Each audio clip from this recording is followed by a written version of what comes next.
What up guys, JP back at you once again, bringing you guys another episode in my entire DVD and Blu-ray collection. This is episode number 21. This is a series in which I walk you guys through that entire collection and review, kind of mini review each of the titles, talk about them a little bit, and continuing along, we have first up for this episode, Prophecy. Prophecy is one of those great DVDs that you pick up, $5, it's a creature feature, the cover looks badass, and you watch it and you're like, I'm glad I bought that. Because it's not the greatest movie in the world, it's cheesy, it's kind of a B movie, but it's kind of an upper tier B movie. And overall you're just kind of like, that was fun. You know, it's just a fun experience, it's a fun time, and the creature looks ridiculous, it's like a mutant jelly bear thing, but it's awesome. So check out The Prophecy. I definitely recommend grabbing that on DVD. After that we have Proxy here on DVD, IFC Midnight. This is a great film. I really enjoyed this one. It made my top 10 of 2013. Very strong film, cringe-worthy opening that really gets under my skin, really makes me upset. It's a little long, so you do have to put the time in for it, but putting the time in is so worth it because it's just a great film dealing with a, interesting subject.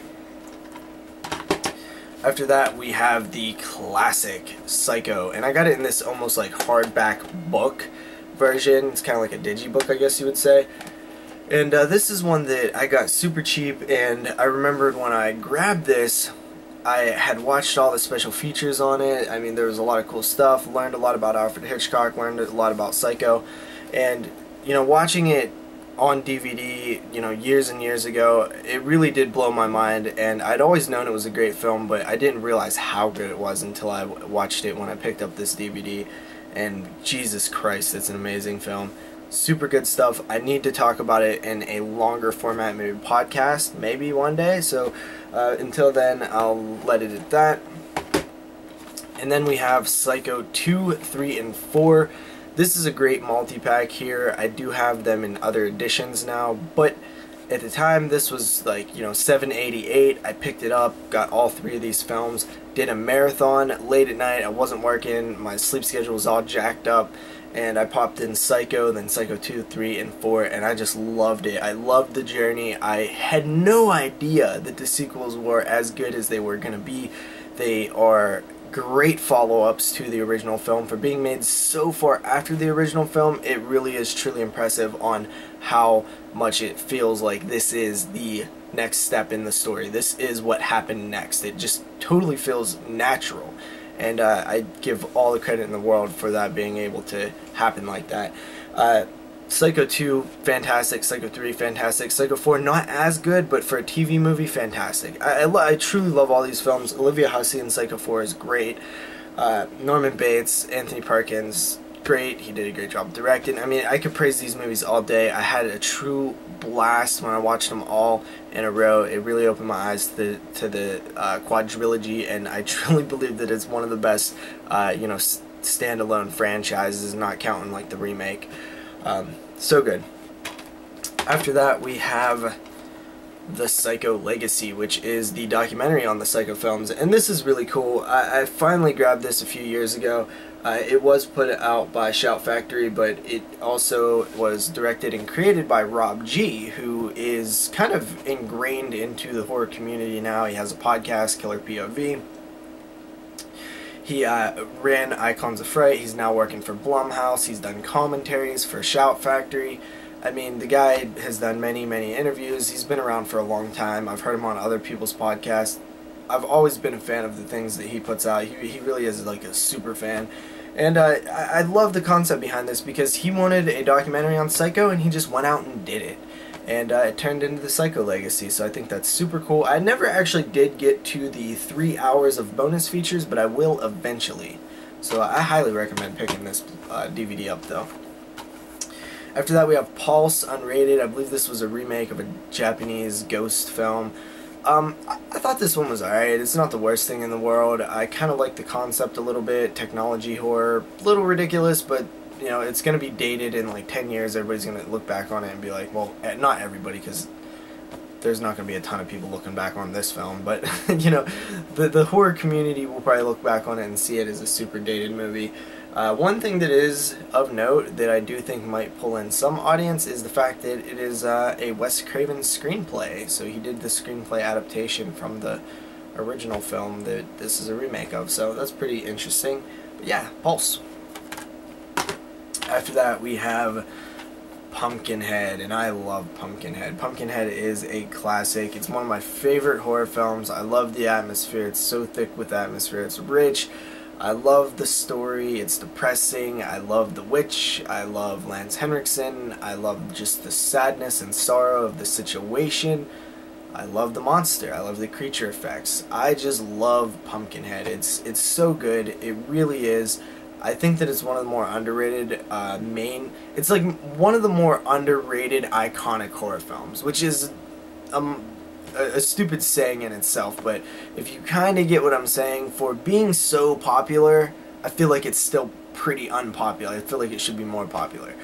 So yeah, Pumpkinhead, man, it's so good, so good. I've still yet to check it out on Blu-ray.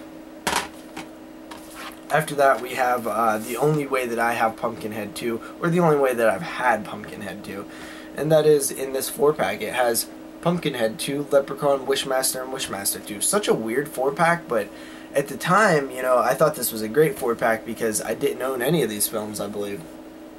Pumpkinhead 2, a lot of people hate it. I actually enjoy it. I think that it's a bad movie, but I find it entertaining. Leprechaun, I love Leprechaun, I really do. It's one that I grew up watching.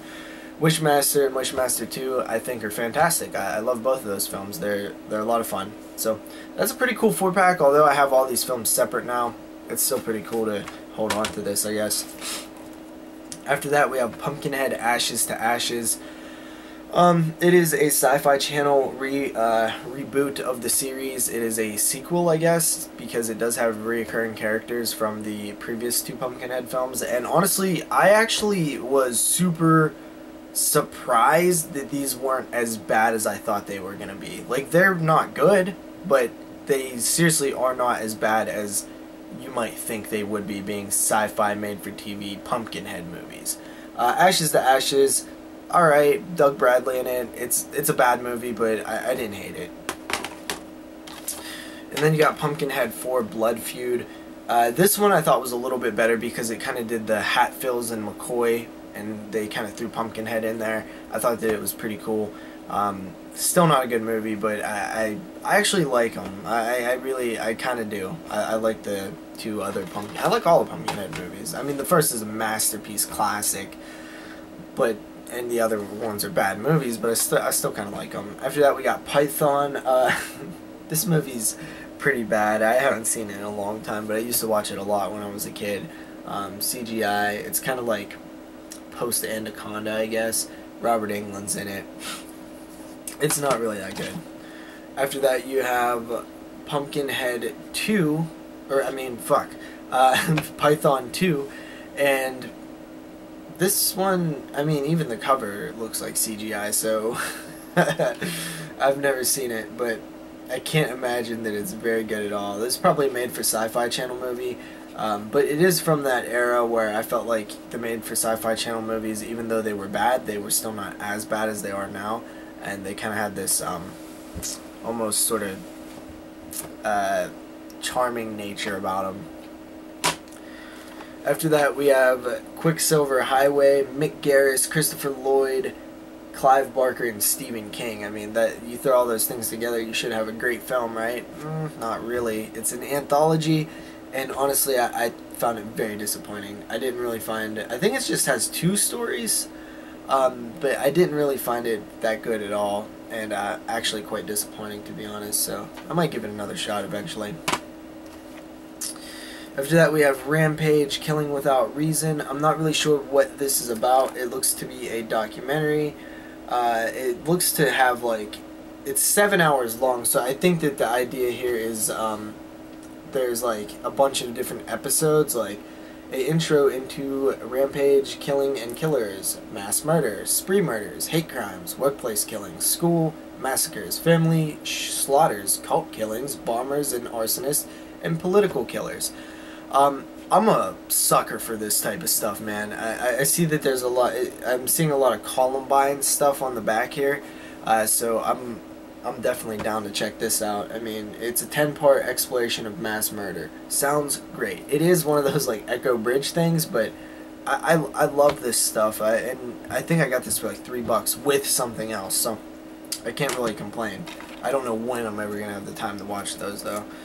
After that, we have Raise. This one was pretty cool. Zoe Bell. I didn't think it was the most amazing movie in the world, but it was kind of a highlight from last year. A bunch of chicks fighting each other. I found that the reviews of these were hilarious. People were just screaming like, "Oh my God, how can anybody watch this? This is, you know, puts females, you know, using them as sexual objects for fight." I mean, the reviews are like insanely stupid, but the film's pretty cool. After that, we have Wreck. I still have never seen the Wreck films, but I will eventually. I'm just waiting till we cover them on the podcast. So until then, I still have not seen Wreck. Spanish horror, I hear it's amazing. Then we have Red Eye, which is a Wes Craven film that I actually like. It's sort of your thriller, and I hadn't really seen him do a thriller before, so I was really interested to see what he came up with, and I thought that it was good. I thought that he did a good job building suspense. So, what Red Eye builds suspense and tension, and it's actually pretty good. Definitely surprising. After that, we have the Trauma Masterpiece Collection of Redneck Zombies. This thing is yeah, I grabbed this at Walmart a few years ago, and honestly, like, I actually kind of enjoyed it. I'm not the biggest fan of Trauma, but I thought this one was okay.